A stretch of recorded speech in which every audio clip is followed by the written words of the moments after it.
Close रहे हैं, that's like a legacy for us. आज शाहिद मालिया जी उनके बेटे जो ये प्रोग्राम कर रहे हैं उनकी याद में, इंटायर म्यूजिक इंडस्ट्री से। सुनील जी क्या कहेंगे आप? तो कहावत है, पिता पे पूछ जात पे घोड़ा, बहुत नहीं तो थोड़ा थोड़ा। शाहिद मालिया ने ये साबित कर दिया कि वो अपने पिता के सुपुत्र है, बल्कि पूरे अधिकार से संगीत की दुनिया में उन्होंने अपने पिताजी को जो मान वंदना दी है इस कार्यक्रम के लिए। मैं शाहिद मालिया का बड़ा फैन हो गया हूँ।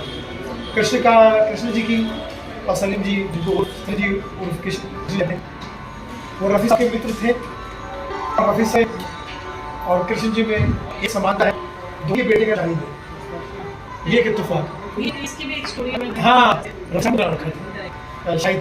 खुशी की बात है, ऐसे खूबसूरत पल मुझे देखने मिल रहे हैं, जीने मिल रहे हैं। सब कला प्रेमियों को, रफ़ी साहब के फैन को, सलीम साहब के फैन को, कृष्ण फैन को और शाहिद मालिया का मित्र होने के नाते ये इन्विटेशन जब मुझे मिला है तो दिल से यही कहूँगा कि शाहिद आप जीव आज़ाद साल रहो खुशहाल, संगीत के दिन कमाल धमाल यही दुआ है। रतन मुरा उर्फ नहीं पार की बर्थ एनिवर्सरी पे remembering him, you know the entire industry is coming together. बहुत इमोशनल मोमेंट रहता है ऐसे जब फैमिली में आप म्यूजिकल फैमिली से हैं and you take it moment. आप you are such a brilliant musician yourself, how does it feel, what are the emotions, you know, when everybody gets together and बड़ा अच्छा लगता है। देखिए म्यूज़िक इंडस्ट्री जो मुंबई में हमारी म्यूज़िक इंडस्ट्री म्यूज़िक फ्रेटर्निटी है वो एक परिवार की तरह रहती है और सभी लोगों के साथ में रहते हैं। और शाहिद भाई का सबसे व्यवहार भी बहुत अच्छा है, बहुत प्यार रखते हैं। और उनके पिताजी के बर्थ पर ये पहली बार उन्होंने शुरुआत की और उनके फादर जो कृष्ण कुमार जी थे वो रफ़ी साहब के साथ बहुत रहे और रफ़ी साहब के बिल्कुल मुरीद थे।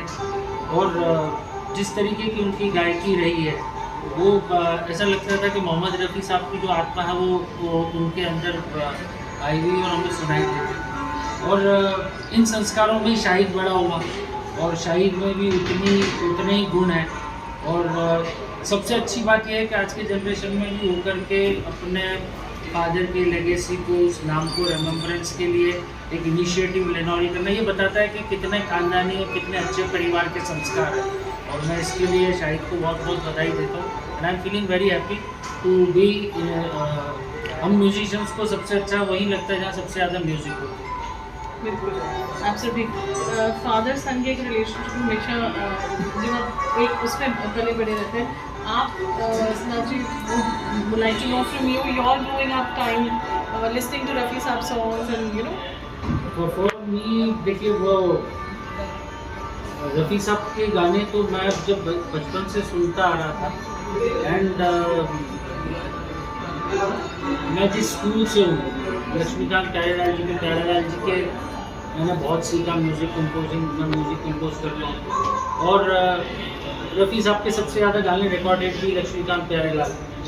तो वहाँ पर ये था कि जो रफ़ी साहब की प्रोग्रेसनेस थी, एक तो वॉइस क्वालिटी तो ठीक है बट वॉइस क्वालिटी तो फेब्युलस थी उनकी, लेकिन जिस तरीके से वो गाने को आप जिस किरदार में जा रहे हैं उस किरदार के अंदर उसको निभाते हैं, तो ये बहुत बड़ी बात रफ़ी साहब की थी। और आज भी हम जब उनके गाने सुनते हैं तो it feels fresh every time. Thank you so much. Thank you.